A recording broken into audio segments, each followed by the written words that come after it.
Olá! No programa de hoje, a mobilização dos servidores estaduais contra o RRF.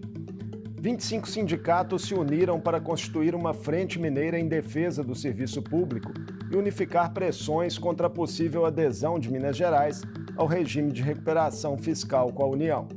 O governo Zema alega a necessidade de reequilibrar as contas públicas e o projeto que autoriza a conclusão do processo está em tramitação na Assembleia. Eu converso com a coordenadora geral do Sindiútil, o Sindicato Único dos Trabalhadores em Educação de Minas Gerais, Denise Romano. Bem-vinda ao Mundo Político, Denise, prazer recebê-la. Obrigada, prazer é todo meu. Denise, em um grande ato promovido essa semana aqui no Espaço Democrático da Assembleia, foi formalizada a Frente Mineira em Defesa do Serviço Público. Qual que é a importância dessa iniciativa no contexto das discussões que envolvem essa possível adesão de Minas ao RRF? Bom, primeiro, a frente foi constituída no decurso desse ano, de 2023, e num esforço coletivo de todas as entidades para organizarmos a luta contra essa pauta comum que nos uniu, que é o plano de recuperação fiscal que o governo apresentou a esta casa, mas que, na verdade, já tinha uma intenção desde o início do governo, há 5 anos.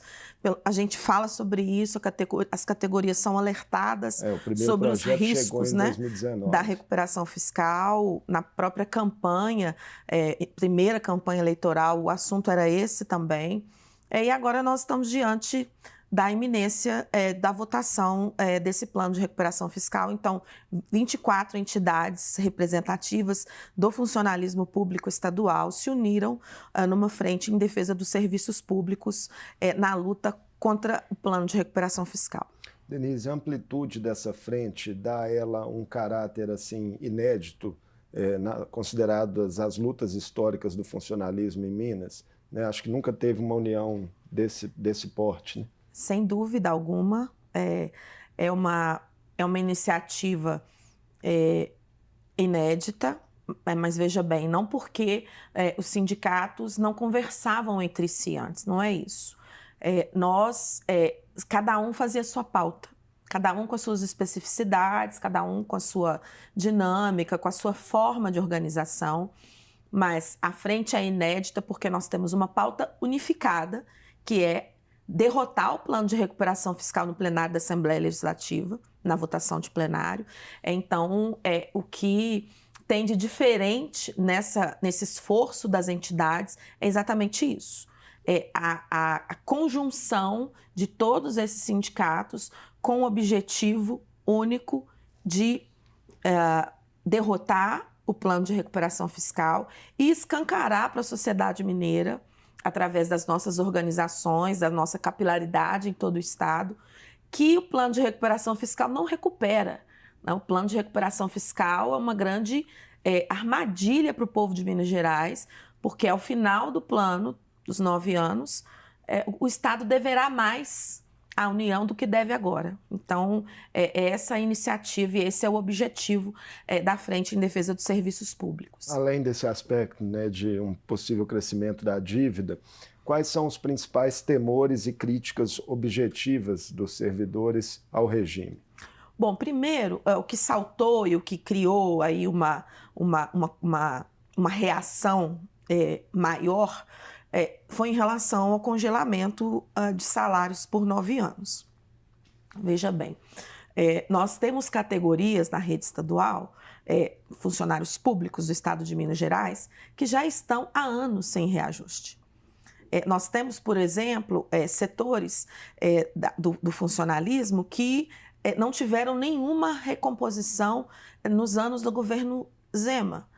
Nós temos também, a frente também representa, esses sindicatos também estão conosco na frente. Os sindicatos, as associações ligadas à segurança pública, eles não tiveram nenhuma recomposição salarial. E é importante destacar que a recomposição, entre aspas, que a educação teve, nada mais foi do que o governo tentando se adequar a uma legislação que ele flagrantemente descumpria, que é a legislação do piso nacional, e que a educação tem recursos próprios que vêm do Fundeb, do Fundo Nacional de Manutenção e Desenvolvimento da Educação Básica, que nos garantiram esse reajuste que foi dado esse ano de 12,84, que não chegou no índice do piso, que estava fixado, inclusive. Pois é, tem sobre a questão específica da educação, né? Uma questão referente a esse piso, que o Estado tem aquela interpretação de que paga um piso proporcional a 24 horas semanais, o que a categoria não concorda, né? A luta continua em relação a esse tema? Sim, com certeza. É porque é importante destacar a conveniência do Estado utilizar a legislação de acordo com a conveniência política. Nós temos 2 legislações em Minas Gerais que nos garantem o piso para a jornada de 24 horas. A Lei 21.710 de 2015 e uma alteração que foi feita na Constituição de Minas Gerais em 2018. Essas legislações continuam em vigor. Tem um questionamento do governo do Estado ao Tribunal de Justiça, um questionamento da constitucionalidade dessas leis, mas não tem decisão final a respeito delas. Então, a não manifestação final do TJ a respeito desses pedidos do governo não autoriza o governo a descumprir a legislação que ele flagrantemente descumpre, porque interpreta a lei federal de acordo com a sua conveniência e ignora e trabalha para destruir a lei estadual que nos garante o piso para a jornada de 24 horas. Voltando à questão de recomposições salariais no RRF, né, o projeto prevê ali, de fato, apenas 2 recomposições de 3%, né, em 9 anos. O governo Zema, Denise, considera essa previsão razoável sob o argumento de que concedeu em 2023, né, a primeira recomposição geral em 10 anos. Como é que vocês veem essa narrativa? Bom, primeiro, o governo está utilizando o IPCA como base de cálculo para colocar essa proposta no PL. O IPCA, nunca antes na história do Brasil, o IPCA passou de 3%. Aliás, desde o Plano Real, após o Plano Real. Então, é um índice que não vou dizer duvidoso, mas é um índice que tem não é duvidoso, é um índice que tem um crescimento menor, porque a forma de cálculo é menor. E os estados que passaram por recuperação fiscal, Rio de Janeiro e Rio Grande do Sul, não tiveram as recomposições salariais previstas. Mas o governo também não pode afirmar que ele não vai negar a recomposição salarial, porque a recomposição salarial está prevista na Constituição. Então, o governo não pode encaminhar uma legislação para a Assembleia Legislativa dizendo, não reconhecendo a recomposição salarial. Então, nesse aspecto da recomposição que está prevista no plano, ela está condicionada, ela tem condições impostas dentro do próprio plano. E tem um ditado, que é muito mineiro, né? Que gato escaldado tem medo de água fria. Desde que a lei de responsabilidade fiscal foi criada, nós sempre ouvimos que não podemos ultrapassar o limite da LRF e ela é sempre utilizada para nos negar. No caso da educação, mesmo tendo manifestações do Tribunal de Contas dizendo que reajuste de piso não pode impactar no cômputo da lei de responsabilidade fiscal, ela é sempre utilizada para nos negar qualquer tipo de reivindicação que a gente faz em relação ao piso e em relação às outras categorias também. Então, o plano de recuperação fiscal, mesmo com esta previsão, mas condicionada à disponibilidade orçamentária, condicionada ao cumprimento das metas que o próprio plano estabelece, vão ser utilizadas como justificativa para nos negar, porque nós sabemos qual é o comportamento do governo em relação a essas questões do funcionalismo. Nós temos categorias que não tiveram recomposição, aliás, tiveram a recomposição geral que foi dada, que foi concedida pelo governo, conquistada por nós, de 10,08% no ano no ano de 2020, me ajuda, gente, esqueci agora, se foi 21 ou 20. Foi 20, no ano de 2020. Então, Denise, nós estivemos juntos, né, num seminário sobre endividamento público do Estado, aqui da Assembleia, eu estava lá cobrindo e você foi uma das participantes, e tivemos ali a presença, né, de auditores do Rio de Janeiro e do Rio Grande do Sul que fizeram uma série de alertas sobre os efeitos do RRF naqueles estados. Sim. Um deles foi a questão de que o comitê gestor, né, do regime do Rio de Janeiro chegou a vetar reajustes que foram concedidos pela própria Assembleia do Rio. Minas está correndo esse risco? As regras de adesão ao plano de recuperação fiscal estão previstas na legislação federal, uma legislação da época do presidente Michel Temer, a Lei 179. As regras estão lá. O comitê gestor, a instituição de um comitê com 3 pessoas para acompanhar a gestão do plano, está previsto lá na legislação. As notícias da imprensa até nacional de que o governo Lula estaria disposto a suavizar contrapartidas, enfim, mas de concreto ainda não se tem isso definido. Marco, essa é a arte da política. A saída para Minas Gerais, a saída para o endividamento, para uma dívida que é questionável, que é por vários atores, ela é política. Então, é preciso o exercício da política. E nós não vemos, o funcionalismo não vê, a frente não vê nenhum esforço do gestor, do governador do Estado, dos secretários de Estado, para encontrar uma saída política. O governo apresenta uma saída para a crise, para a dívida de Minas Gerais, para a dívida de Minas Gerais, com somente uma saída, com somente uma alternativa. Quais seriam, por exemplo, para você, outras alternativas? Bom, por exemplo, no ano de... Por exemplo, a questão da Lei Candir.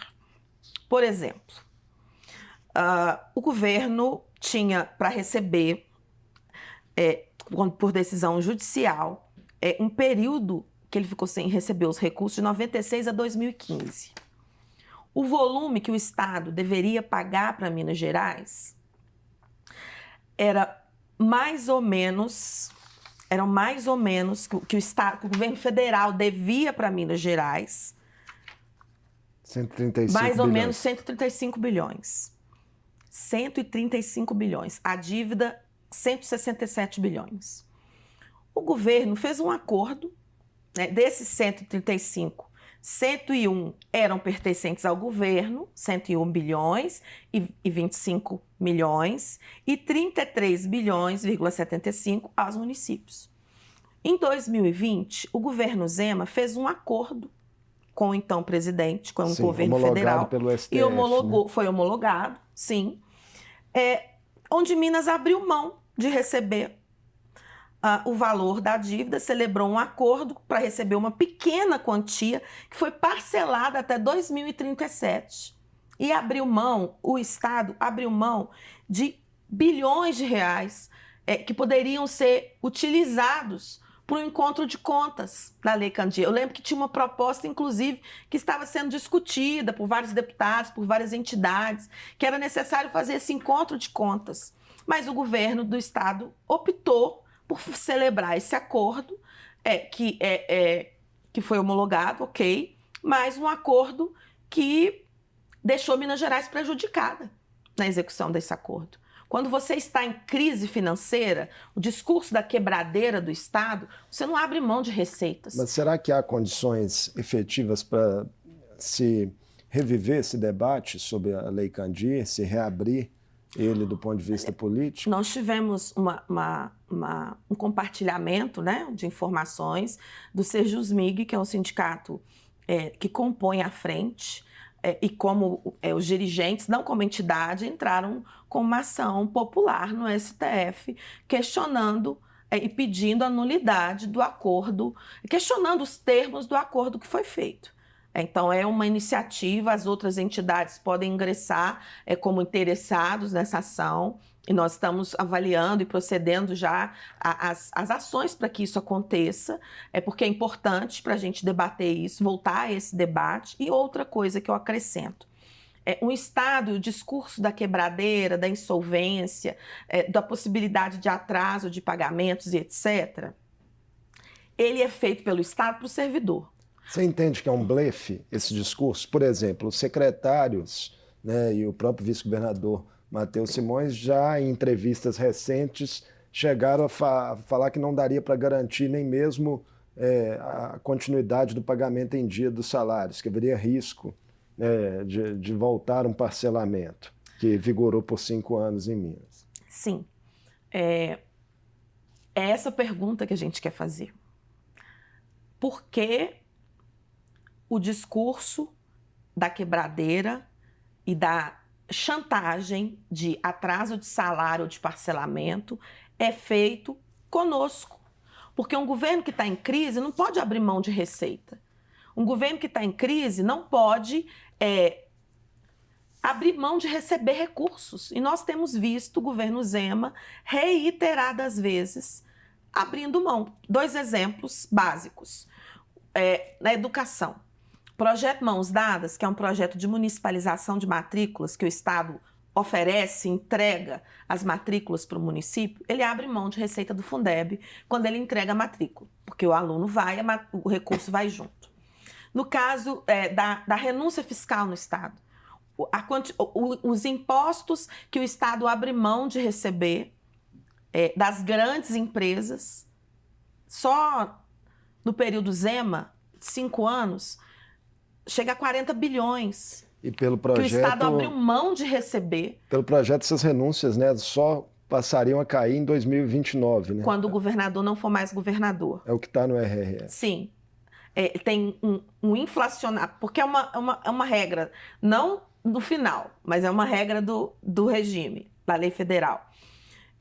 Então tem um inflacionamento, um aumento, não inflacionamento não, um aumento das isenções no período prévio e depois diminui para a próxima gestão.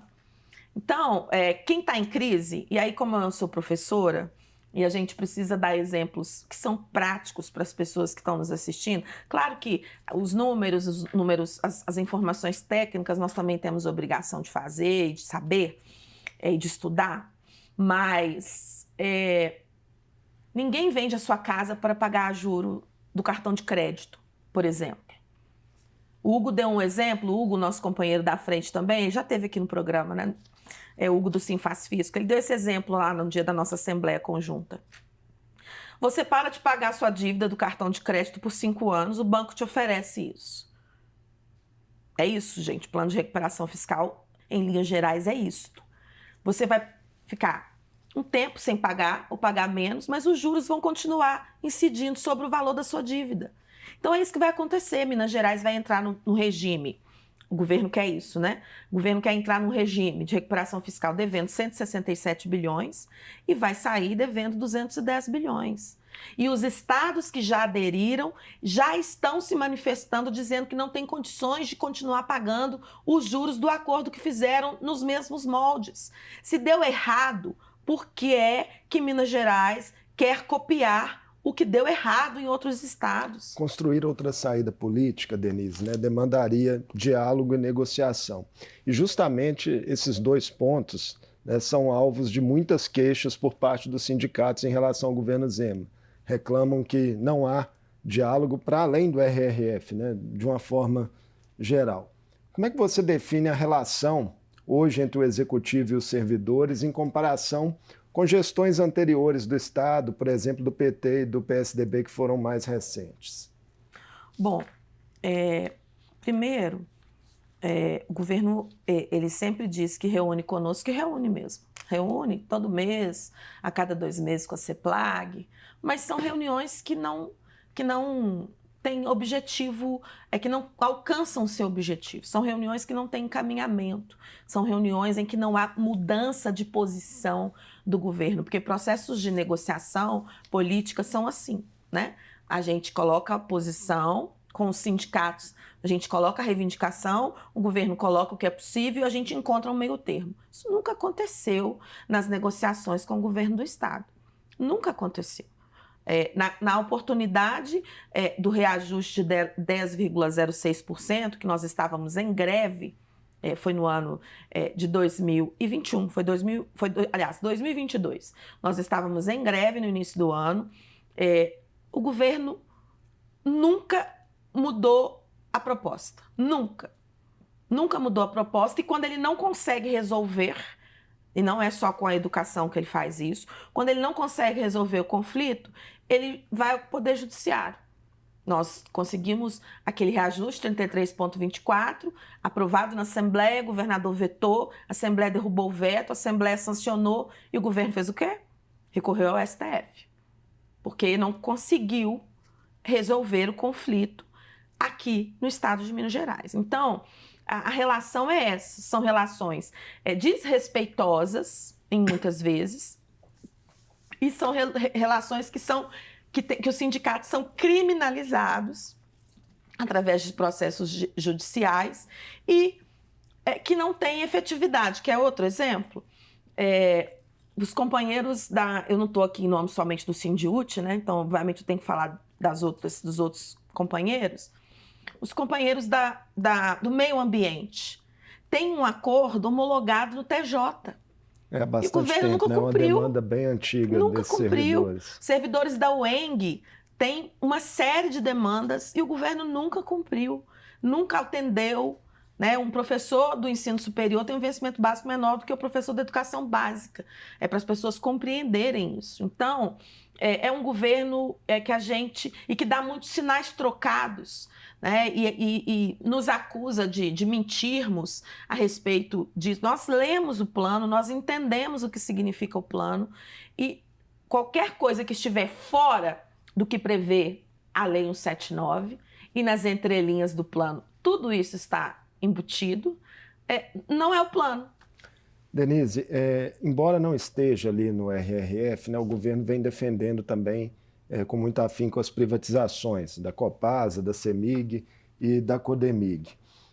Enviou, inclusive, à Assembleia uma PEC para retirar a previsão constitucional de referendo popular em caso de venda de estatais.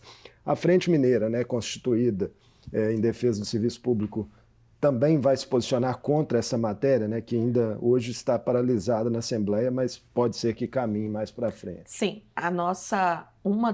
uma das bandeiras, né, também é a luta contra a privatização das estatais mineiras, porque a privatização das estatais também é um pré-requisito para a recuperação fiscal. Então, aprovado o plano de recuperação fiscal, será justificativa para que se aprove uma PEC que autorize a venda das estatais sem a consulta do povo. Então a mobilização será também para isso. As duas coisas estão entrelaçadas. O Sindeletro, o Sindágua, que são os representantes das categorias das duas empresas, também estão conosco na frente, além de outros sindicatos que não são do serviço público estadual e que compõem conosco como parceiro, entendendo que não é uma luta só de servidores públicos. Por exemplo, o Sindicato dos Correios, que conseguiu derrotar a privatização dos Correios, e os petroleiros, que também conseguiram derrotar a privatização da Petrobras. Então, no caso da energia e da água em Minas Gerais, a discussão é fundamental, e o que aconteceu em São Paulo nos últimos dias, né? Acho que está fazendo 8 dias hoje do temporal. Não, o temporal foi na sexta, né? Mas acho que eu não vi hoje as notícias, eu não sei se tem gente sem energia ainda. Mas a empresa privada que fornece energia em São Paulo desligou os canais de atendimento da população. 1 milhão de pessoas ficaram sem energia durante 4 dias. Depois eles foram conseguindo restabelecer passo a passo. Imaginem, lá na cidade de Tiradentes, que é uma grande comunidade, é uma grande favela, né? Uma grande comunidade de periferia de São Paulo, embora esteja no Morumbi. Imagina o sorveteiro que pode ter reforçado seu estoque para vender sorvete no final de semana? Ele tem gerador na sorveteria dele? Como o grande empresário, dono de hipermercado tem? E vimos também uma espécie de jogo de empurra ali entre a prefeitura de São Paulo, o governo do estado, né? Ninguém com dificuldades de assumir ali responsabilidades, né? Tem um jogo de empurra, inclusive público, né? Feio, né? Uma entrevista coletiva em que o prefeito jogava para o governador jogava para o prefeito. As contas, e aí é muito interessante olhar os comentários das pessoas nas redes, no Instagram da própria Enel, que é a empresa italiana que detém a concessão do fornecimento de energia em São Paulo. As pessoas, depois que privatizou, minha conta subiu, dobrou, triplicou. Para me cobrar, eles me encontram, mas para identificar onde é o problema, porque essa foi uma das alegações da empresa para não restabelecer a energia, nós não conseguimos localizar o problema, porque caíram muitas árvores. Ora, nós estamos num mês de chuvas. São Paulo é como Belo Horizonte, né? Quando a gente sabe que tem chuva, no verão, no calor, tem chuva, né? Então, eles interromperam os canais de atendimento para que a população não reclamasse e as pessoas ficaram sem energia. Denise, a discussão, né, sobre o RRF na Assembleia ainda tem aí um longo caminho até uma eventual aprovação em 2 turnos. A base governista está se mobilizando porque quer aprovar até o fim desse ano. Como que fica o calendário de mobilização da Frente Mineira em defesa do serviço público nas próximas semanas? Tá, então nós tivemos então no dia 7 uma assembleia que também foi inédita, uma assembleia conjunta do funcionalismo, que cada entidade faz as suas comunicações, os seus trâmites em relação, né, aos seus quadros setoriais, mas dia 14 de novembro haverá uma nova paralisação dos serviços públicos estaduais para que a gente venha aqui para a Assembleia para participar e para cobrar e para entender novamente, se for possível, os secretários virão aqui à Assembleia para dar novas explicações sobre o plano de recuperação fiscal. Então, nós estaremos aqui como frente com as nossas caravanas, com servidores que virão do interior de todas as categorias do serviço público, inclusive da segurança pública. No dia 17, nós também aprovamos uma participação da frente numa atividade, num debate público que haverá aqui na Assembleia sobre as universidades mineiras, o ensino superior aqui no estado, que também está sob ataque do governo. E no dia 20, nós também participaremos das comemorações dos dias de protestos da consciência negra. Mas o que eu quero destacar? O que ficou aprovado também na frente, o indicativo de paralisação no dia da votação do plenário. E corpo a corpo com os deputados? Sim, corpo a corpo com os deputados. As pessoas que não ficam aqui cotidianamente, parece não é uma peregrinação não, mas todo dia tem servidor público aqui, servidores, em todos os gabinetes. Isso está acontecendo aqui na sede do Poder Legislativo e no interior. Então, os companheiros dos sindicatos, servidores públicos do interior estão procurando os deputados, todos, para cobrar o posicionamento, para perguntar qual é o posicionamento de cada deputado, de cada deputada aqui dessa casa a respeito do plano de recuperação fiscal. Então tem entrevista nas rádios locais, tem ações de imprensa, tem ações de rede social, tem ações de comunicação visual maiores, tem ações de reuniões locais com os deputados nas regiões. Então é um esforço concentrado, coletivo, para pedir o posicionamento do deputado a respeito do plano de recuperação fiscal, a respeito dessa recuperação que não é recuperação. Eu sou professora, nós sabemos muito bem o que é uma recuperação. Embora não seja favorável à reprovação de alunos, mas isso é um outro debate, recuperação é quando você tenta sair daquela posição que você está para ser promovido para o próximo ano. não é recuperação fiscal que está acontecendo. Minas Gerais não vai mudar de patamar, não vai passar de ano, não vai ser aprovado com o plano de recuperação fiscal. Na verdade, ele vai retroceder, porque a dívida vai ser maior ainda do que é hoje. Obrigado por essa conversa conosco no Mundo Político, Denise. Obrigada a vocês. Eu conversei com Denise Romano, coordenadora geral do Sindicato Único dos Trabalhadores em Educação de Minas Gerais. Falamos sobre a criação da Frente Mineira em Defesa do Serviço Público, que reúne 25 representações sindicais contrárias à possível adesão de Minas ao regime de recuperação fiscal com a União, o calendário de mobilizações e as resistências do grupo à proposta em discussão aqui na Assembleia.